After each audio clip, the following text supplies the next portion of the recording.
Welcome to The Explainer. You know, sometimes global power shifts slowly, over decades, and sometimes it happens all at once. Today, we're talking about one of those moments. A story of broken alliances, a new world order taking shape, and it all kicks off on one single, absolutely terrifying night. So, picture this. The setting is the very near future, February 2026. We're on the Arabian Peninsula, and the sky, well, it's about to be torn apart by the fires of a new war. Yeah, the nervous system of Gulf prosperity. Just think about that phrase for a second. It really captures the sheer terror of what came next. We're not talking about some dusty military outpost in the desert. No, we're talking about hitting the very heart, the very pulse of the modern Gulf. So what happens? Iranian ballistic missiles come screaming in, but they're not just aimed at military installations. They hit the critical stuff, the airports, the massive energy terminals, the very infrastructure that underpins the entire region's economy and also happens to host America's military might. So for the leaders in the Gulf, can you even imagine? Their absolute worst nightmare just became reality. That American military presence, the one that was supposed to be their shield, it turns out it had just painted a giant bullseye squarely on their backs. And the fallout from this, it was immediate and it was global. 90%. Just let that number sink in. As those missiles fell, maritime traffic through the Strait of Hormuz, think of it as the world's energy jugular. It basically just stopped. It plummeted by 90%. And just like that, 20% of the world's daily oil supply got choked off, sending instant shockwaves through every single economy on the planet. Okay, so a strike like this, it doesn't just happen in a vacuum, right? The big question is, how on earth did we get to this point? This powerful, decades-long alliance didn't just snap overnight. It was more like a long, slow erosion of trust that finally and violently broke out into the open. And this timeline, well, it tells the whole story. I mean, look back at 2008. The Saudi king is practically begging the U.S. to go after Iran. Then, fast forward to 2023, and what happens? It's China that steps in to broker a peace deal between them, with the U.S. pretty much just watching from the sidelines. And then the Gaza crisis later that year just slammed the door shut on any kind of U.S.-brokered plan. It became politically toxic. And this quote, this is so important for understanding the mindset here. It really reframes the whole narrative. See, from the Gulf's point of view, they didn't abandon America. They came to the conclusion that America had quietly abandoned them. They saw an America distracted by its own internal politics, focused on other priorities, and they simply made a rational choice.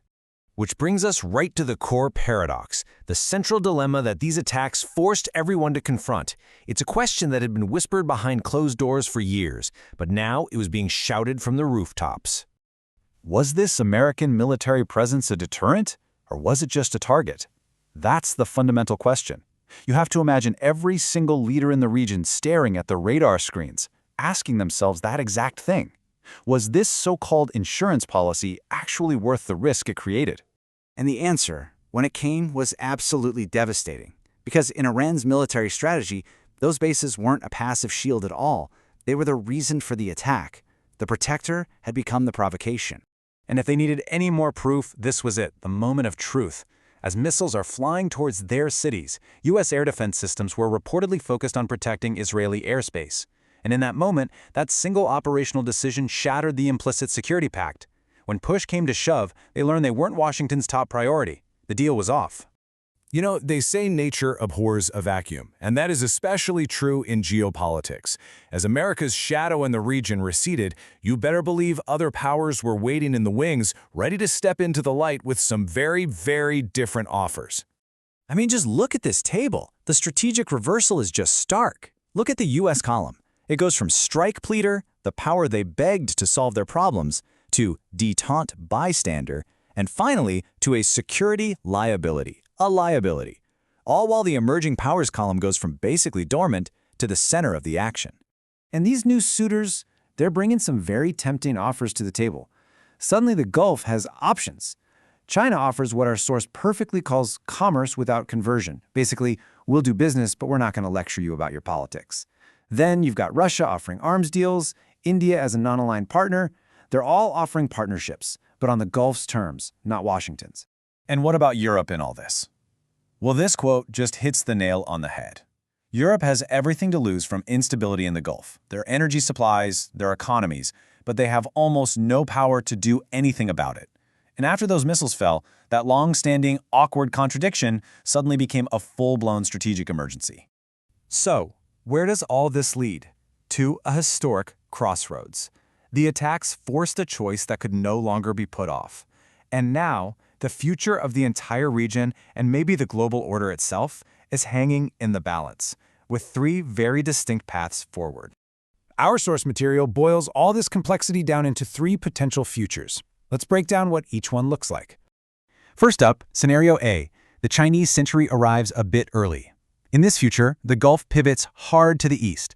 They essentially ask U.S. forces to leave, and China fills that vacuum, not with military bases, but with economic and technological ties so deep that they act as an unspoken security guarantee. The big trade-off? You're swapping American volatility for a deep, structural dependency on Beijing. Okay, Scenario B is completely different. Here the Gulf decides to go it alone to become truly sovereign. Instead of just swapping one patron for another, they build their own security architecture from the ground up. They'd buy weapons from everyone, Europe, South Korea, maybe even Israel, to make sure they're never dependent on a single supplier. The catch, and it's a big one, it would require a level of political unity between the Gulf states that, frankly, we have almost never seen. And then there's Scenario C, the managed American retreat. Now, this one is probably the most likely, but it's also the messiest. There's no clean break. A smaller U.S. presence remains, but the Gulf states start playing their China card for all it's worth, using it as leverage to renegotiate their relationship with Washington. It's less about kicking America out and more about managing its slow decline.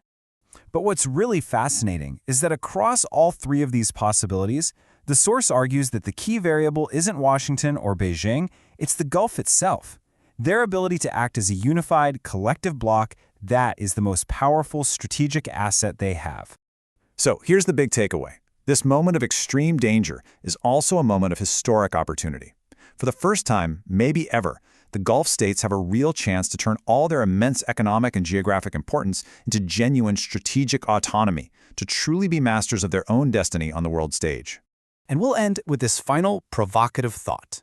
In the end, the ultimate strategic challenge for the Gulf isn't really about choosing a side in some new Cold War.